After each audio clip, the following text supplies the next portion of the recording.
Okay, അപ്പോൾ നമുക്ക് start ചെയ്യാം. ഒരു ക്വസ്റ്റ്യൻ എഴുതാണ്. അപ്പോൾ നമ്മൾ റിവിഷൻ പോലെയായിട്ട് പഠിച്ചാൽ മതി.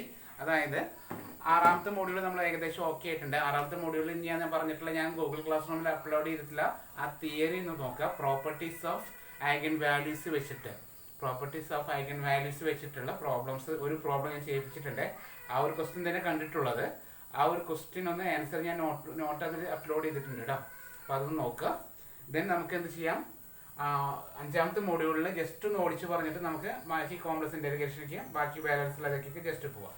ഓക്കെ, അപ്പോൾ ഈ ഒരു മോഡ്യൂളിൽ ചോദിക്കുന്ന ക്വസ്റ്റ്യൻ ഒന്ന് റാങ്ക് ആണ്. എന്തൊക്കെ ചോദിക്കുന്നതിൽ ഇത് ചോദിക്കാനുള്ള ക്വസ്റ്റ്യൻ, ഒന്നാമത്തെ ക്വസ്റ്റ്യൻ എന്താണ്, റാങ്ക് കാണാൻ ചോദിക്കും. രണ്ട്, ലീനിയർലി ഡിപ്പെൻഡന്റ് ആണെന്ന് ചോദിക്കും.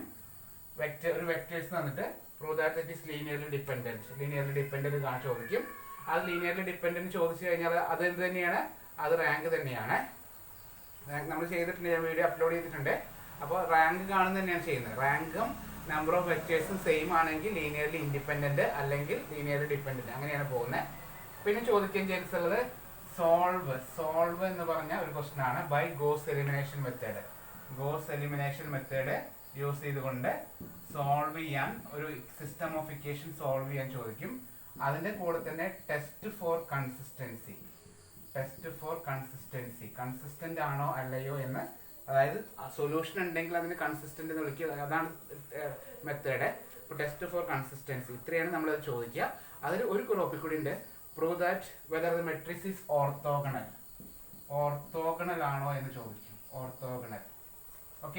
ഓർത്തോഗണൽ ആണോ എന്ന് ചോദിക്കും. പിന്നെ ഒരു തിയറിയാണ് വെക്ടർ സ്പേസിന്റെ ഡിഫൈൻ വെക്ടർ സ്പേസ്. അപ്പോൾ define vector space with an example എന്നാണ് ഒരു ക്വസ്റ്റ്യൻ ചോദിക്കുക. അപ്പോൾ അതിനൊരു എക്സാമ്പിൾ തിയറി നിങ്ങൾ ബൈഹാർട്ട് ചെയ്യുക കേട്ടോ. ഒന്നുമില്ല, വെക്ടർ സ്പേസ് എന്ന് പറഞ്ഞാൽ ഒരു 10 പ്രോപ്പർട്ടീസ് ഉണ്ട്. ആ പ്രോപ്പർട്ടീസ് സാറ്റിസ്ഫൈ ചെയ്യുന്ന ഒരു സെറ്റിനെയാണ് എന്ത് പറയുക, വെക്ടർ സ്പേസ് എന്ന് പറഞ്ഞാൽ. ഞാൻ ജസ്റ്റ് ഒന്ന് ഓടിച്ച് പറയാം. അപ്പോൾ ആദ്യം നമുക്ക് ഇതെല്ലാം ഞാൻ എടുക്കുന്നില്ല കേട്ടോ, ഇതെല്ലാം ഞാൻ വീഡിയോ അപ്ലോഡ് ചെയ്തിട്ടുണ്ട്. സൗണ്ട് ചെറിയ പ്രശ്നമുണ്ട് ആ വീഡിയോയിലെ. സൗണ്ട് ഒന്ന് കൂട്ടി വെച്ച് കേൾക്കുക കേട്ടോ. എന്തോ ഒരു മിസ്സിങ് ആയി, അതറിയില്ല. സൗണ്ടിന്റെ അവിടെ എന്തോ ഞാൻ സ്റ്റാൻഡ് വെച്ചതിൽ എന്തെങ്കിലും പ്രശ്നമാണോ, സൗണ്ട് റെക്കോർഡിൽ എന്തോ കുറഞ്ഞു പോയി. അപ്പോൾ പറഞ്ഞിട്ട് കാര്യമില്ല. ഇനിയിപ്പോൾ നമുക്ക് വീണ്ടും റെക്കോർഡ് ചെയ്യാൻ ബുദ്ധിമുട്ടാണ്. അതുകൊണ്ട് ആ വീഡിയോസ് അത്രയും നോക്കുക. അതായത് ലീനിയർലി ഇൻഡിപെൻഡന്റും റാങ്ക് കാണാനും അതുപോലെ സോൾവ് ബൈ ഗോസ് എലിമിനേഷനും ടെസ്റ്റ് ഫോർ കൺസിസ്റ്റൻസിയും ഓർത്തോഗണലും, ഇതെല്ലാം ഒരു 5 വീഡിയോസ് ചെയ്തിട്ടുണ്ട്. 5-4 വീഡിയോസ് ആ വീഡിയോയിലെല്ലാം വന്നിട്ടുണ്ട്.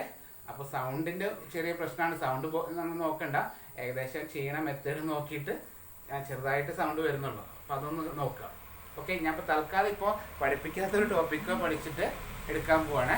അതിൻ്റെ കൂടെ ഇന്നലെ സുധീർ സാർ വന്ന് ചോദിച്ചാൽ ആ ഒരു സോൾവ് ചെയ്യുമ്പോൾ ഡൗട്ട് വന്നെന്ന് പറഞ്ഞില്ലേ, ആ ഒരു പ്രോബ്ലം സോൾവ് ചെയ്യണത് ചെയ്യാണ് കേട്ടോ. വേറെ ഒന്നും ഞാൻ എടുക്കുന്നില്ല. ഓക്കെ, ക്വസ്റ്റ്യൻ ഇതാണ്, ഫൈൻഡ് ദ റാങ്ക് ആൻഡ്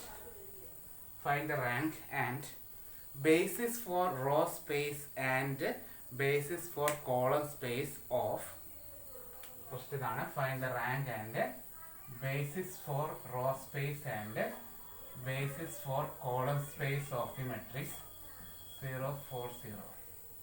ഈ ഒരു മെട്രിക്സിന്റെ റാങ്ക് കാണണം. റാങ്ക് കണ്ടതിന് ശേഷം ബേസിസ് ഫോർ റോ സ്പേസ് ചെയ്യണം, അതിനുശേഷം ബേസിസ് ഫോർ കോളം സ്പേസ് ചെയ്യണം. ഓക്കെ, ഇതാണ് question.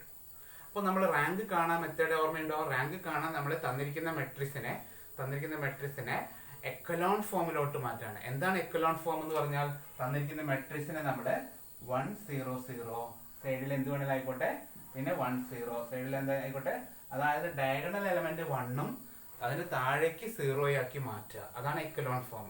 Okay, row reduced echelon form എന്ന് വിളിക്കും. അതിലോട്ട് മാറ്റുകയാണ് നമ്മൾ എന്ത് ചെയ്യുന്നത്, റാങ്ക് കാണാൻ വേണ്ടിയിട്ട്. അപ്പോൾ നമ്മൾ ശ്രദ്ധിക്കേണ്ടത് ആദ്യം കാണുന്ന എലമെന്റ് 1 ആണോ എന്ന് നോക്കുകയാണ്. ഓക്കെ, കൂടുതൽ വീഡിയോസ് കാണാൻ വീണ്ടും പറയണം. ആ വീഡിയോസ് ജസ്റ്റ് നോക്കണേ. വലിയ പ്രോബ്ലം ഞാൻ റാങ്ക് കാണുന്നതായി ചെയ്യിപ്പിച്ചിട്ടുണ്ട്. അപ്പോൾ ഇത് ചെറിയൊരു ക്വസ്റ്റൻ ആണ്, വളരെ സിമ്പിൾ ആയിട്ട് ആൻസർ കിട്ടും. ഇത് 3/3 ആണ്. 4/4ന്റെ പ്രോബ്ലം ചെയ്യിച്ചിട്ടുണ്ട്. അതാണ് കൂടുതൽ എക്സാമിന് കാണുന്നത് കേട്ടോ. അപ്പോൾ അതൊന്ന് നോക്കണേ. അപ്പോൾ നമ്മൾ ഫസ്റ്റ് എലമെന്റ് 1 ആണോ എന്ന് നോക്കുകയാണ്. അപ്പോൾ ഇതിൽ ഫസ്റ്റ് എലമെന്റ് എന്തല്ല, 1 അല്ല. 1 ആക്കാൻ വേണ്ടിയിട്ട് നമ്മൾ ശ്രദ്ധിക്കേണ്ടത് ആ ഒരു കോളത്തില് വേറെ എവിടെയെങ്കിലും 1 ഉണ്ടോ നോക്കുക. 1 ഇല്ലെങ്കിൽ വേറെ ഏതെങ്കിലും എലമെന്റ് ഉണ്ടോ നോക്കുക. അപ്പോൾ ഇവിടെ -1 ഉണ്ട് അല്ലേ. അപ്പോൾ ഇവിടെ 2 ആണ് വെച്ചാൽ നമുക്ക് ഇഷ്ടം, ഇവിടെ മൈനസ് വേറെ ഇതിലിപ്പോൾ വേറെ ഒന്നുമില്ല, രണ്ടും 0 ആണ്. അപ്പോൾ ഇവിടെ ഏത് എലമെന്റ് ആയാലും നമ്മൾ അതിനങ്ങ് എടുത്ത് തന്നെ വേണം, വേറെ നിവൃത്തിയൊന്നുമില്ല. ഓക്കെ, ഇവിടെ -1 ആണ്, ഇവിടെ -2 ആയാലും എന്ത് വന്നാലും ഈ റോനെ മൊത്തം നമ്മൾ അപ്പുറത്തേക്ക് പ്ലേസ് ചെയ്യാണ്, ആ റോനെ എടുത്ത് ഇങ്ങോട്ട് മാറ്റുകയാണ്. അതായത് നമ്മളിവിടെ ഇന്റർചേഞ്ച് ചെയ്യാണ്. R1 interchanges to R2. First റോയും സെക്കൻഡ് റോയും തമ്മിൽ നമ്മൾ എന്ത് ചെയ്തു? ഇന്റർചേഞ്ച് ചെയ്തു. അപ്പൊ ഇവിടെ എന്താ വരിക? -1 0 -4 0 1 0 0 4 0 എന്ന് കിട്ടി. ചെയ്ത് മനസ്സിലായ സ്റ്റെപ്പ്? ഫസ്റ്റ് റോയും സെക്കൻഡ് റോയും തമ്മിൽ പരസ്പരം ഇന്റർചേഞ്ച് ചെയ്തു. അപ്പൊ അവിടെ 1 ആയില്ല, അപ്പോഴും ആ 1 ആയിട്ടില്ല. അവിടെ എന്തായത്? അവിടെ -1 ആണ് ആയത്. ഇതാണ് നമ്മുടെ മെട്രിക്സ്. അവിടെ -1 ആണ് ആയത്. അതിന് 1 ആക്കാൻ വേണ്ടിയിട്ട് നമ്മളിത് എന്ത് ചെയ്തു? R1 = R1 by -1. ഒരു -1 കൊണ്ട് R1നെ മൊത്തം ഡിവൈഡ് ചെയ്തു. അപ്പൊ എന്താ വരിക? 1 0 4 എന്നായി. 0 1 0 0 4 0. അപ്പൊ നമ്മൾ ചെയ്തു. നമ്മളിപ്പോ ചെയ്തത് എന്താണ്? ഫസ്റ്റ് എലമെന്റിനെ 1 ആക്കി ഓട്ടോമാറ്റിക്കലി താഴെ എലമെന്റിനെ 0 ആയി മാറി. ഇത് 0 അല്ലെങ്കിൽ 0 ആക്കേണ്ട മെത്തേഡ് നമ്മൾ പഠിക്കുന്നുണ്ട് കേട്ടോ. അപ്പൊ 0 ആക്കണം നമ്മൾ. അതിനുള്ള മെത്തേഡാണ് ഞാൻ പറഞ്ഞ വീഡിയോയില്, പഴയ വീഡിയോയിൽ നോക്കുക. ഓക്കെ, ഇതുവരെ എഴുത പെട്ടെന്ന്. ഇതൊരു കുഴപ്പമൊന്നുമില്ലല്ലോ, വേറെ ഒന്നും ചെയ്തില്ലല്ലോ പ്രത്യേകിച്ച്. ഇത് വളരെ സിമ്പിൾ ക്വസ്റ്റൻ ആയിപ്പോയേ, വേറെ ഒന്നും ചെയ്തിട്ടില്ല നമ്മള്. ഇത് നമ്മൾ ചെയ്യുന്നത് സെക്കൻഡ് റോയിൽ ഫസ്റ്റ് എലമെന്റ് 1 ആണോ നോക്കണം. 1 ആണ് ഓൾറെഡി. അപ്പൊ നമ്മൾ എന്ത് ചെയ്താൽ മതി? അതിന്റെ താഴത്തെ എലമെന്റിനെ എന്താക്കുന്നു? അതിന്റെ താഴെയുള്ള എലമെന്റിനെ നമ്മൾ 0 ആക്കി മാറ്റുന്നു. ശ്രദ്ധിക്കുക, സെക്കൻഡ് റോയില് ഫസ്റ്റ് എലമെന്റ് നമ്മൾ 1 ആക്കി. 1 ആണ് ഓൾറെഡി, നമ്മളൊന്നും ചെയ്യേണ്ട ആവശ്യമില്ല. ആ 1ന്റെ താഴെയുള്ള എലമെന്റിനെ എന്ത് ചെയ്താൽ മതി? 0 ആക്കിയാൽ മതി. അതിനു വേണ്ടി എന്താ ചെയ്യാ?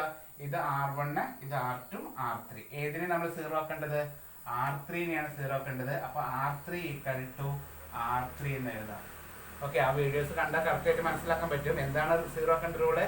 എന്തിനെയാണോ നമ്മൾ 0 ആക്കേണ്ടത് അതേ = അതേ എന്ന് എഴുതാം. എങ്ങനെയാണ് ചെയ്യേണ്ടത്? R3 = R3 എന്ന് എഴുതാം. പിന്നെ ഒരു മൈനസ് കൊടുക്കാം. ഏത് നമ്പറാണ് അവിടെ വരുന്നത്? 4 എന്ന് എഴുതാം. ക്ലിയർ? എന്താ ചെയ്യേണ്ടത്? ഏതിനെയാണോ 0 ആക്കേണ്ടത് ആ റോ = ആ റോ തന്നെ എഴുതാണ്. അപ്പൊ R3 = R3 എന്ന് എഴുതി. -4 ഇട്ടു. പിന്നെ ഏത് റോയാണ് അവിടെ 1 ആയി നിൽക്കുന്നത്? R2 അല്ലേ? 1 ആയി നിൽക്കുന്ന റോ R2 അല്ലേ? 4R2. ഈ ഒരു റിലേഷൻ ചെയ്ത് കഴിഞ്ഞാൽ ഈ ടൈം 0 ആയി പോകും. ഞാനിവിടെ എഴുതുന്നുണ്ട്. ഫസ്റ്റ് എലമെന്റ് 1 ആയി. 0 4 0 1 0 0. ഇത് 0 ആയി. കാൽക്കുലേറ്റർ അടിച്ചാൽ മതി. ഞാനത് അടിച്ച് കാണിച്ചു തരാം. R3യുടെ എലമെന്റ് എത്രയാ? R3 എലമെന്റ് 4 ആണ്. 4 - 4 × R2. R2ന്റെ അവിടെ 1 ആണ് കേട്ടോ. ആൻസർ 0 ആയി. അടുത്തത് രണ്ടും 0 ആയതുകൊണ്ട് അതും 0 ആയി. ഓക്കെ ആണ് ഇതുവരെ? ഇതുവരെ ഓക്കെ ആണോ?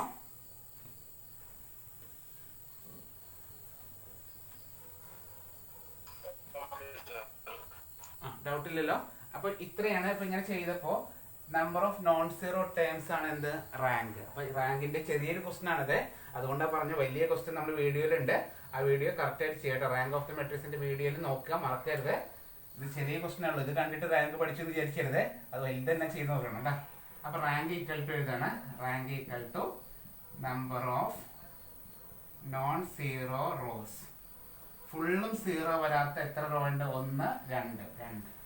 അപ്പൊ റാങ്ക് = എന്താണ്? Number of non zero rose. Rank = number of non zero rows. ഫുള്ളും 0 വരാത്ത എത്ര റോ ഉണ്ട്? 2. അപ്പൊ അത് കഴിഞ്ഞു. മനസ്സിലായി? അത് കഴിഞ്ഞു. ഇനി ഇത് ചോദിച്ച ഒരു ക്വസ്റ്റ്യൻ ആണ്. അത് കിട്ടാൻ വേണ്ടിയിട്ടാണ് ഞാൻ ഇത് പഠിപ്പിച്ചത്. എൻ്റെ റാങ്ക് ചുമ്മാ പഠിപ്പിച്ചൊന്നല്ല. ബേസിസ് ഫോർ റോ സ്പേസ് കണ്ടാൽ റാങ്ക് കണ്ടുപിടിക്കാൻ പഠിച്ച ഒരാൾക്ക് അത് പ്രത്യേകിച്ച് പഠിക്കേണ്ട ആവശ്യമില്ല. അതുകൊണ്ടാണ് ഞാൻ അത് പ്രത്യേകിച്ച് പറയാൻ കാരണം. ഹെഡിങ് ഏതാണ്? Basis for row space. Basis for row space എന്ന എക്സാമിന് ചോദിക്കും. അങ്ങനെ ചോദിച്ചു കഴിഞ്ഞാൽ ഏതാണ്? The non zero rows. താഴെ ഡെഫിനിഷൻ ഏതാണ്? The non zero rose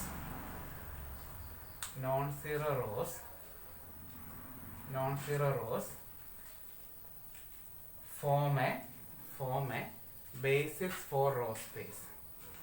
Non-zero rows form a basis for row space. Row സ്പേസിന്റെ ബേസിസ് ഞാൻ എഴുതാണ് ബി ഈക്വൽ ടു ഇതാണ് B R. Basis for row space എഴുതാണ് ഈക്വൽ ടു ഇതിൽ ഫുള്ളും സീറോ വരാത്ത റോകൾ ആരാ? ഇവർ രണ്ടുപേരല്ലേ, ഫസ്റ്റ് റോയും സെക്കൻഡ് റോയും. അതിങ്ങനെ എഴുതാം 1 0 4 കോമ അടുത്തതോ 0 1 0. ഇതൊരു മെട്രിക്സ് വെക്ടർ പോലെ എഴുതാം. ഇതാണ് എന്ത്? Basis for row space. ശ്രദ്ധിച്ച് മനസ്സിലാക്കുക, വലിയ റിസ്ക് ഒന്നുമില്ല. റാങ്ക് കണ്ടുപിടിക്കാൻ പഠിച്ച ഒരാൾക്ക് നമ്മൾ റാങ്ക് കണ്ടുപിടിച്ച് നിൽക്കുന്ന സമയത്ത് അവസാനം കിട്ടുന്ന ഒരു മെട്രിക്സ് ഇല്ലേ, ലാസ്റ്റ് മെട്രിക്സ്. ആ ലാസ്റ്റ് മെട്രിക്സിലെ ഫുൾ സീറോ വരാത്ത രണ്ട് റോയ്കളില്ലേ, ഫുള്ളും സീറോ വരാത്ത രണ്ട് റോയ്കൾ ആരൊക്കെയാണ്? 1 0 4 0 1 0. അതാണ് ഒരു വെക്ടർ അല്ലേ. ഫസ്റ്റ് വെക്ടർ അതും രണ്ടാമത്തെ വെക്ടർ അതിങ്ങനെ കോമൺ ഇട്ട് എഴുതാം. അതിനൊരു സെറ്റിന്റെ ഉള്ളിൽ എഴുതാം. ഇതാണ് എന്ത്? Basis for row space. Okay ആണോ? ബേസിസ് ഫോർ റോ സ്പേസ് വളരെ സിമ്പിൾ റിസൾട്ട് ആണ്, കൂടുതലൊന്നും മനസ്സിലാക്കാനില്ല. അതായത് റാങ്ക് കണ്ടുപിടിക്കുന്ന സ്റ്റെപ്പ് മുഴുവൻ ഒക്കെ എഴുതുക, റാങ്ക് കണ്ടുപിടിക്കുന്ന സ്റ്റെപ്പ് മുഴുവൻ എഴുതുക, റാങ്ക് കണ്ടുപിടിക്കുക. അതിനുശേഷം ഫുള്ളും സീറോ വരാത്ത, അതാണ് പറഞ്ഞത് the non zero rows form a basis for row space എന്നാണ്. അതായത് ഫുള്ളും സീറോ വരാത്ത റോയ്കളാണ് ബേസിസ് ഫോർ റോ സ്പേസ് എന്നത്.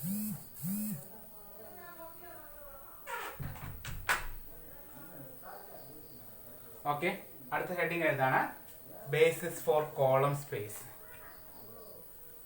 അടുത്ത ഹെഡിങ് ഏതാണ്? Basis for column space. ഇത് ചെറിയൊരു ടെസ്റ്റ് ഉണ്ട്, ചെറുതായിട്ട് നമുക്ക് കൺഫ്യൂഷൻ ആവും, അതുകൊണ്ട് ശ്രദ്ധിച്ചിരിക്കുക. ചെറിയൊരു ടെസ്റ്റ് ഉണ്ട്, ചെറുതായിട്ടൊരു confusion. Basis for column space. Column space കോളത്തിന്റെ എണ്ണ അല്ല കേട്ടോ, ശ്രദ്ധിക്കുക. കോളത്തിന്റെ എണ്ണ അല്ല നോക്കണേ, ഏത് കോളമാണെന്നല്ല നോക്കണത്. ഇപ്പോ നമുക്കൊരു ബേസിസ് കിട്ടി, സോറി ഇത് നമുക്ക് ഇപ്പൊ റാങ്ക് കണ്ടുപിടിച്ചു. നമ്മൾ റാങ്ക് കണ്ടുപിടിച്ച സ്റ്റെപ്പ് ഒക്കെ എഴുതി വെച്ചു. ആ റാങ്ക് കണ്ടുപിടിക്കുന്ന പ്രൊസീജിയർ എന്താ പറഞ്ഞ ഓർമ്മയുണ്ടോ? ഫസ്റ്റ് എലിമെന്റ് 1 ആക്കുക, താഴെ 0 ആക്കുക, അടുത്ത എലിമെന്റ് 1 ആക്കുക, താഴെ 0 ആക്കുക, അടുത്ത എലിമെന്റ് 1 ആക്കുക, താഴെ 0 ആക്കുക. അങ്ങനെ ചെയ്യാൻ പഠിപ്പിക്കുന്നത്. ഇത് ശരിക്കും പറഞ്ഞാൽ ഈ ഒരു മെത്തേഡ് മനസ്സിലാക്കാൻ പറ്റിയൊരു എക്സാമ്പിൾ പോലും അല്ല. ഇത് 2 റോ 3 റോയുള്ളൂ. പെട്ടെന്ന് ആൻസർ കഴിഞ്ഞതുകൊണ്ട് നമുക്ക് കൂടുതലായിട്ട് അതിന്റെ ഡൗട്ട് ഒന്ന് ക്ലിയർ ചെയ്യാൻ പറ്റില്ല. എങ്കിലും ഞാൻ പറയാണ്, നമ്മൾ ചെയ്യേണ്ടത് ഇങ്ങനെ ചെയ്തപ്പോ ഈ 1 വന്നത്, നമ്മൾ 1 വന്നത് അല്ലെ, ഈ 1 വന്നത് ഏത് കോളത്തിന്റെ സ്പേസിലെ 1 വന്നത് നോക്കാം. ഇത് ഈ 1 വന്നത് ശരിക്കും നോക്കാം, ഒന്നാമത്തെ കോളത്തിലല്ലേ 1 വന്നത്. ഇപ്പൊ ഞാൻ പറഞ്ഞുതരാം. ഇപ്പൊ ഈ ക്വസ്റ്റിനെ ഇവിടെ വന്നില്ല, ഇത് നമ്മൾ ചെയ്തോണ്ടിരിക്കുമ്പോ ഇത് 0 ആയി പോയി. ഇവിടെയാണ് 1 വന്ന് വിചാരിച്ചു. നമ്മളിപ്പോ ഈ പ്രോബ്ലം ചെയ്തോണ്ടിരിക്കുന്ന സമയത്ത് പെട്ടെന്ന് ഇതാണ്ട് 0 ആയി പോയി. പിന്നെ നമുക്ക് അവിടുത്തെ ഫസ്റ്റ് ടൈമിന് 0 ആക്കാൻ പറ്റുന്നില്ല. പിന്നെ നമ്മൾ 0 ആക്കിയത് എവിടെ? ഇതിൽ ആണെന്ന് വിചാരിച്ചു. ഓക്കെ, മനസ്സിലായോ? നമ്മുടെ ടൈം ഇതിന് 0 ആക്കാൻ പറ്റിയില്ല. ഓക്കെ, അപ്പൊ നമ്മൾ എന്താ ചെയ്യേണ്ടതെന്ന് അറിയോ? ഇങ്ങനെ ഒരു സ്റ്റെപ്പാണ് വരുന്നതെങ്കിൽ, അല്ലെങ്കിൽ ചെറിയ കൺഫ്യൂഷൻ, ഇവിടെ നിന്നിട്ട് ഞാൻ പറഞ്ഞ ഒന്നും മാറിപ്പോയേ. ഇവിടെ ഇല്ലായിരുന്നു 1, ഇവിടെ ഇല്ലായിരുന്നു 1 ഉണ്ടായിരുന്നേ, ഇവിടെ അല്ലേ 1 ഉണ്ടായിരുന്നേ. ആ 1 വന്നതേ പെട്ടെന്ന് ഇവിടെ വന്നില്ല, ഇവിടെയാണ് വന്നത് വിചാരിച്ചു. ഇവിടെയാണ് 1 വന്ന് വിചാരിച്ചു. അപ്പോ ആ ആദ്യത്തെ ഡയഗണൽ എലമെന്റിന്റെ 1 വന്നത് ഫസ്റ്റ് കോളത്തിലല്ലേ? ആദ്യത്തെ ഡയഗണൽ എലമെന്റിന്റെ 1 വന്നത് ഫസ്റ്റ് കോളത്തിലല്ലേ? ആണല്ലേ? രണ്ടാമത്തെ ഡയഗണൽ എലമെന്റിന്റെ 1 വന്നത് ഇപ്പൊ എവിടെയാ? ഈ ഇങ്ങനെയാണ് വന്നതെങ്കിൽ എവിടെയായിരിക്കും വന്നത്? രണ്ടാമത്തെ ഡയഗണൽ എലമെന്റിന്റെ 1 വന്നത് തേർഡ് കോളത്തിലല്ലേ? C3 വന്നേ, നോക്കി നോക്ക് അല്ലെ? തേർഡിലാണ് അല്ലെ? C3 column 3 third കോളത്തിലാണ്. അങ്ങനെയാണെങ്കിൽ ബേസിസ് ഓഫ് ഫോർ കോളം സ്പേസില്, അതായത് കോളം സ്പേസിന്റെ ബേസിസില്, ശ്രദ്ധിക്കണേ, ബേസിസ് ഫോർ കോളം സ്പേസില്, കോളം സ്പേസിന്റെ ബേസിസില് നമ്മൾ എഴുതേണ്ടത് തന്നിരിക്കുന്ന മെട്രിക്സ് നോക്കാം.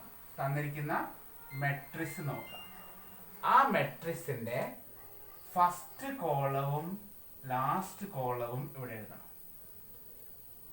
ഇതല്ലാണ്ട് നമ്മുടെ ആൻസർ ഇതല്ല, ശ്രദ്ധിക്കണേ.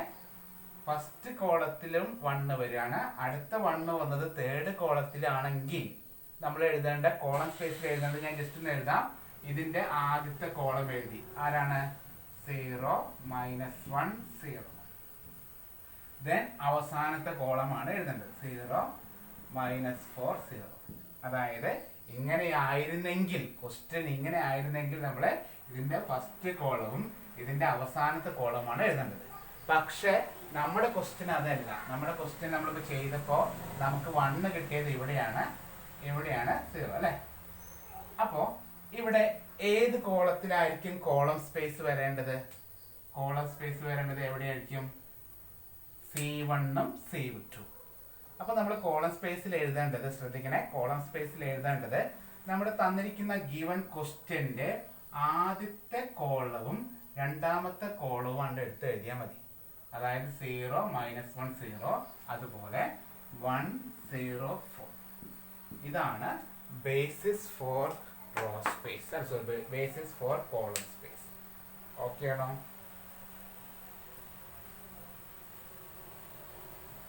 ഇതാണ് ബേസിസ് ഫോർ കോളം സ്പേസ്. ചെയ്തത് എന്താണ്? ബേസിസ് ഫോർ കോളം സ്പേസ് കിട്ടാൻ വേണ്ടി നമ്മൾ ചെയ്തത് എന്താണ്? നമ്മൾ റാങ്ക് കണ്ടുപിടിച്ചിരുന്നു. റാങ്ക് കണ്ടുപിടിക്കുമ്പോൾ ആ 1 വന്ന പൊസിഷൻ നോക്കുകയാണ്. 1 വന്നത് ഫസ്റ്റ് കോളത്തിലും പിന്നീട് 1 വന്നത് സെക്കൻഡ് കോളത്തിലുമാണ്. അപ്പോൾ ബേസിസ് ഫോർ കോളം സ്പേസിൽ തന്നിരിക്കുന്ന ക്വസ്റ്റ്യന്റെ ഫസ്റ്റ് കോളവും സെക്കൻഡ് കോളവും എഴുതുക. ഇപ്പോൾ ഈ 1 ഇവിടെ വരാണ്ട്, ഈ 1 ഇവിടെ വരാണ്ട് ഇവിടെയാണ് വന്നിരുന്നെങ്കിലോ അങ്ങനെയാണെങ്കിൽ ഫസ്റ്റ് കോളവും ലാസ്റ്റ് കോളവും എഴുതേണ്ടി വരും. അതാണ് ഞാൻ പറഞ്ഞത്. ഇത് നല്ലൊരു എക്സാമ്പിൾ അല്ല, പെട്ടെന്ന് മനസ്സിലാക്കാൻ പറ്റും. വലിയൊരു ക്വസ്റ്റ്യൻ ആണെങ്കിൽ നമുക്ക് കുറെ കോളം ഉണ്ടാവാറുണ്ട്. ഓക്കെ, എന്തായാലും നമുക്ക് ഷെഫീക്ക് നേരത്തെ ഡൗട്ട് ചോദിച്ചില്ലേ, ആ ഒരു ക്വസ്റ്റ്യൻ ചെയ്ത് നോക്കാം.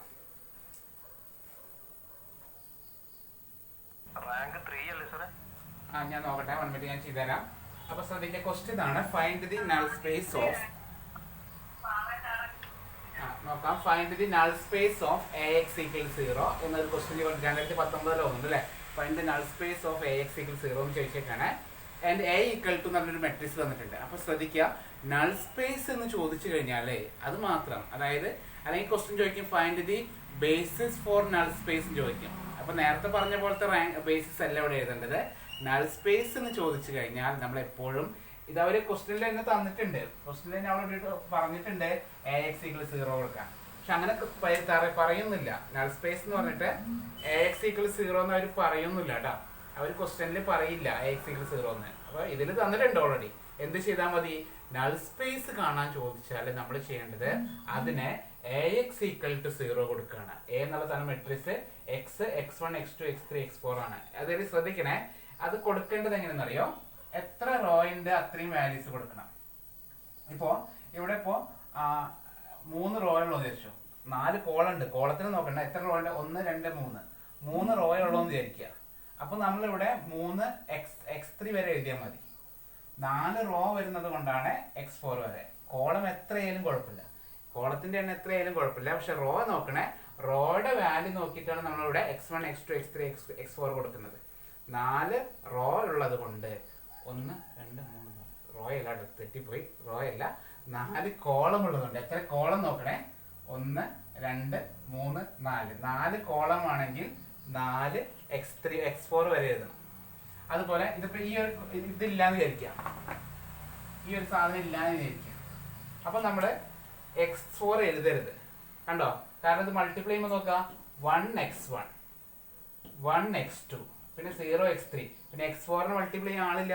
അപ്പൊ ഇങ്ങനെയാണ് വരുന്നതെങ്കിൽ നമ്മൾ എന്ത് ചെയ്യാൻ പാടില്ല, അതിനെ X3 വരെ എഴുതാൻ പാടുള്ളൂ കേട്ടോ. അതൊന്ന് ശ്രദ്ധിച്ചോളൂ. നമ്മൾ ഈ X1 X2 X3 എഴുതുന്നത് എത്ര കോളം ഉണ്ടോ, ഇവിടെ 3 കോളം ഉള്ളു അല്ലെ, അപ്പൊ 3 എണ്ണം എഴുതിയാൽ മതി. 4 കോളം വരികയാണെങ്കിലോ 2 - 5 3 9 ഇങ്ങനെയാണ് വരുന്നെങ്കിൽ നമ്മൾ എന്ത് ചെയ്യണം, X4 കൂടി ചേർക്കണം. ഇനി നമ്മൾ ഇതിനെ സോൾവ് ചെയ്യാണ്. നമ്മൾ ഗോസ് എലിമിനേഷൻ മെത്തേഡ് ചെയ്യുന്ന പോലെ ഇതിന് സോൾവ് ചെയ്യാൻ പോവാണ്. അതിന് വേണ്ടിയിട്ട് എന്ത് ചെയ്യുന്നു, നമ്മളിതിനെ എന്ത് ചെയ്യുന്നു, എന്താ പറയാ, റാങ്ക് കാണുന്നു. റാങ്ക് കാണുന്ന പറഞ്ഞാൽ ഓൾറെഡി നമുക്കറിയാം. ഇപ്പൊ തൽക്കാലം ഞാൻ സ്പീഡിൽ തന്നെ പറയാം. റാങ്ക് കാണുന്ന മെത്തേഡിന് എക്സ്പ്ലെയിൻ ചെയ്ത് തരാം. ഫസ്റ്റ് എലമെന്റ് 1 ആണ് നോക്കുക, 1 ആണ്. 1ന്റെ താഴെയുള്ള എല്ലാവരും 0 ആക്കാണ്. ഓക്കെ, ഇതുവരെ ക്ലാസ്സിൽ ഇല്ലാത്തവർക്ക് വേണ്ടി പറയാണ് എങ്ങനെയാണ് നമ്മൾ 0 ആക്കുന്നത്. ഏത് റോയിനെയാണ് 0 ആക്കേണ്ടത്? R2നെ 0 ആക്കണം, R3നെ 0 ആക്കണം, R4നെയും 0 ആക്കണം. അപ്പൊ നമ്മള് സീറോ ആക്കുന്ന എലമെന്റ് ഞാൻ ഇവിടെ എഴുതാണ് R2 equal to R2, R3 equal to R3, R4 equal to R4. ഈ മൂന്നെണ്ണത്തിനെയാണ് സീറോ ആക്കേണ്ടത്. പിന്നെ ഇവിടെയുള്ള നമ്പർ നോക്കാം. അവിടെ -2 ആണെങ്കിൽ +2R1, -1 ആയതുകൊണ്ട് -1R1, 4 വന്നതുകൊണ്ട് -4R1. ഇതാണ് നമ്മുടെ സീറോ ആക്കാനുള്ള റൂൾ. ഓക്കെ, ഇപ്പൊ എന്താ ചെയ്യുന്നത്? ആ പേരിന് അത് തന്നെ എഴുതാം, പിന്നെ മൈനസ് ഇടുക. -2 വരുമ്പോൾ പ്ലസ് ആക്കുക. 1 വന്നതുകൊണ്ട് -1R1, 4 വന്നതുകൊണ്ട് -4R1. അപ്പൊ നമ്മളത് എഴുതാണേ ഇൻറ്റു x1 x2 x3 ചുമ്മാ അങ്ങനെ എഴുതാം കേട്ടോ. x1 x2 x3 x4 കേട്ടോ. അതങ്ങനെ എഴുതി പോവാ ഈക്വൽ ടു 0. ക്ലിയർ? അല്ലെങ്കിൽ ഇത് പിന്നെ അവസാനം എഴുതിയാലും മതി. നമ്മൾ എനെയാണ് മാറ്റുന്നത്. അപ്പോൾ ഫസ്റ്റ് എലമെന്റ് എഴുതി 1 1 0 2. ബാക്കി കുറയ്ക്കുകയാണേ. ഒന്ന് പറഞ്ഞ എല്ലാവരും ആരെയും ചെയ്തോ? ചെയ്ത ആൾക്കാർ ആൻസർ ഒന്ന് പറയോ? ആർക്കെങ്കിലും 0 1102 ഫസ്റ്റ്. അടുത്തത് 002 -9 ആക്കി. 2 -9 ആണോ? എല്ലാവർക്കും ഉറപ്പിക്കാലോ? അല്ല. അപ്പൊ ഞാൻ തന്നെ ചെയ്യാം. ശ്രദ്ധിക്കാം.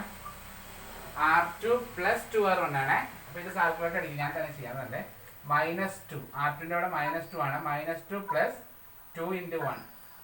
അപ്പൊ 0 കിട്ടി. അടുത്തത് -2 + 2 × 1. അപ്പോഴും 0 കിട്ടി. അടുത്തത് 1 + 2 × 0. 1 + 2 × 0 ആണ് 1. അടുത്തത് -5 + 2 × 2 -1. ഇതാണ് കിട്ടിയത് കേട്ടോ. ഒരു മിനിറ്റ്. ഓക്കെ, അപ്പൊ ശ്രദ്ധിക്കാം. നമ്മളിപ്പോ കയ്യിൽ നിന്ന് പോയില്ലേ? ചെയ്തോ നിങ്ങളെ? ഇപ്പൊ ആരെ ശ്രദ്ധിച്ചത്? ആൻസർ മനസ്സിലായോ? മിസ്റ്റേക്ക് വന്നത്? ഓക്കെ. അപ്പൊ അടുത്ത ഏതാണ്?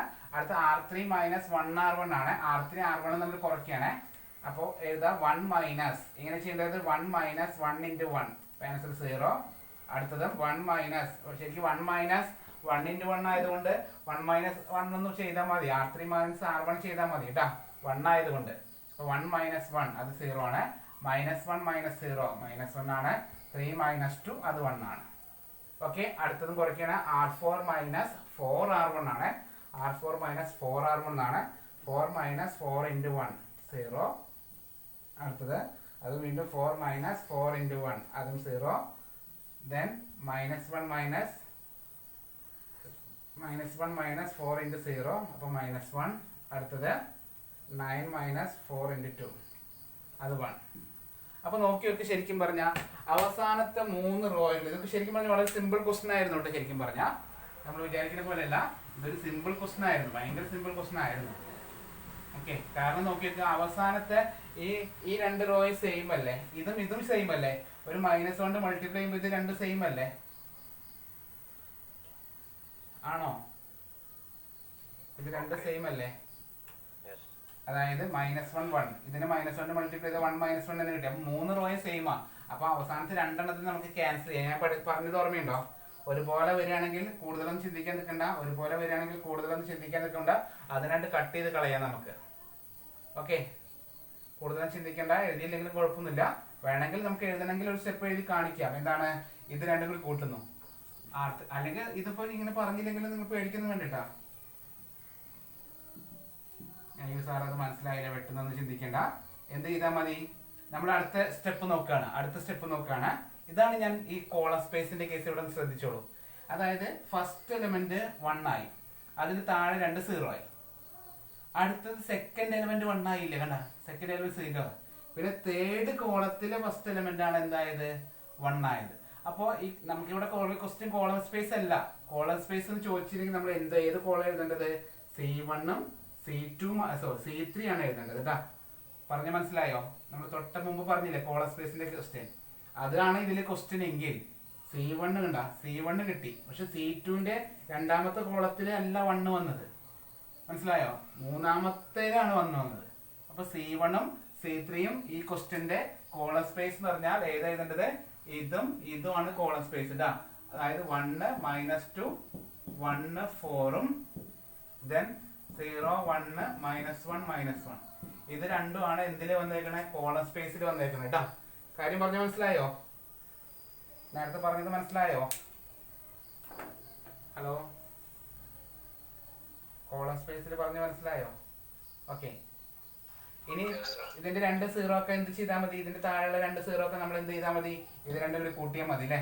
അതായത് R3 = R3 + R2, അതുപോലെ R4 = R4 + R2. അല്ലെങ്കിൽ ഇത് ചുമ്മാ വെട്ടിക്കളഞ്ഞാലും മതി കേട്ടോ, നിങ്ങളുടെ ഇഷ്ടം പോലെ. അപ്പോൾ എടുത്ത് എഴുതാണ്. ബാക്കി കിട്ടിയത് 1 1 0 2 0 0 1 -1 0 0 0 0 0 0 0 0. ഓക്കെ. ഇവിടെ കൂടെയുള്ള മറ്റൊരു മാർക്ക് എഴുതേ, അത് മറന്നുപോയി. x1 x2 x3 x4 = 0 കേട്ടോ. ഓക്കെ. അപ്പൊ നമ്മള് ഇത്ര ആയി കഴിഞ്ഞാൽ നമുക്ക് റാങ്ക് കിട്ടിയില്ലേ? റാങ്കിന്റെ കൂടെ ഒരാൾക്കൂടി വന്നു എന്നുള്ളത് ഇതില്ലേ. ഇപ്പൊ ഇവിടെ റാങ്ക് കണ്ട് പിടിക്കാൻ ചോദിച്ചിട്ടില്ല എങ്കിലും റാങ്ക് നമുക്ക് ചെറിയൊരു ആവശ്യമുണ്ട് ഇവിടെ. റാങ്ക് = കണ്ടുപിടിച്ചു 2. ഓക്കെ ആണോ? റാങ്ക് = കണ്ടുപിടിച്ചു 2. ഓക്കെ. ഇനി നോക്കുകയാണേ, ശ്രദ്ധിക്കണേ. ഇതിനെ ഇക്വേഷൻ ആക്കി എഴുതാണ്. ഇതിനെ ഇക്വേഷൻ ആക്കി എഴുതാം. 1 × x1, അപ്പോൾ 1x1 plus 1 × x2 plus 0 × x3 ആണ്. 0 ആയതുകൊണ്ട് ഞാൻ എഴുതിയില്ല, എഴുതിയില്ലായാലും കുഴപ്പമില്ല. Plus 2x4 = 0. രണ്ടാമത്തെ ഇക്വേഷൻ x1 x2 ഇല്ല, x3 - x4 = 0. ഇതൊക്കെ എഴുതിയത് മനസ്സിലായോ?